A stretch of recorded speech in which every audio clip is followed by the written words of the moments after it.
శృతి వాళ్ళైతే చంద్రకళ ఎక్కడ ఉంది అని చెప్పి వాళ్ళు వెతుకుతూ ఉంటారు. వెతుకుతూ ఉండగా ఇంతలో చంద్రకళ బయట నుండి వస్తూ ఉంటుంది. ఇక అక్కడ ఉన్న విరాట్ ఫోన్లో అయితే మెసేజ్ వస్తుంది. తన క్రెడిట్ కార్డ్ బిల్ కట్ అయినట్టుగా వస్తుంది. అది చూసి విరాట్ అయితే ఏంటి నా క్రెడిట్ కార్డ్ ఎవరు తీసుకున్నారు అని చెప్పి అంటూ ఉంటాడు. అది విని శృతి అయితే బావా నీ క్రెడిట్ కార్డ్ తీసుకొని తను పారిపోయింది గల అని చెప్పి శృతి అంటుంది.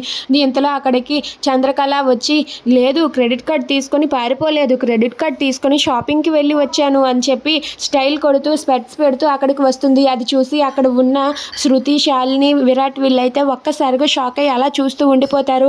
ఇక అక్కడ ఉన్న చంద్రకళ అయితే షాపింగ్ చేసుకొని ఇంటికి వస్తుంది. అది చూసి శృతి అయితే ఇలా అంటూ ఉంటుంది, ఏ బావ క్రెడిట్ కార్డ్ ఎందుకే నువ్వు తీసుకున్నావు, బావ క్రెడిట్ కార్డ్ తీసుకోవాల్సినంత అవసరం ఏమొచ్చిందే నీకు, మర్యాదగా చెప్తావా లేదా అని చెప్పి శృతి అడుగుతూ ఉంటుంది. అది వినగానే అక్కడ ఉన్న విరాట్ అలా చూస్తూ ఉంటాడు. ఇక చంద్రకళ ఇలా అంటూ ఉంటుంది, నా మొగుడు క్రెడిట్ కార్డ్ నేను వాడుకుంటాను, మధ్యలో అడగడానికి నువ్వెవరే, నా మొగుడు క్రెడిట్ కార్డ్ వాడుకుంటాను లేదా మెడలో వేసుకొని తిప్పుకుంటాను, అయినా అడగడానికి నువ్వెవరు, ఇంకా ఎక్స్ట్రాలు మాట్లాడారంటే మీ నాలుకలు చీరేస్తాను, నోరు మూసుకొని ఉండండి అని చెప్పి చంద్రకళ శృతి, శాలిని అలాగే వాళ్ళ అమ్మకైతే వార్నింగ్ ఇస్తుంది. అది వినగానే అక్కడ ఉన్న శృతి వాళ్ళు ఒక్కసారిగా షాక్ అయ్యి అలా ఉండిపోతారు.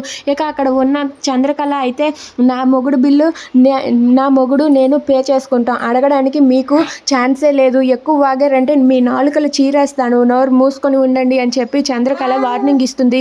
ఇక అది విని విరాట్ అయితే ఒక్కసారిగా షాక్ అయ్యి అలా ఉండిపోతాడు. If you like this video please like, share and subscribe friends.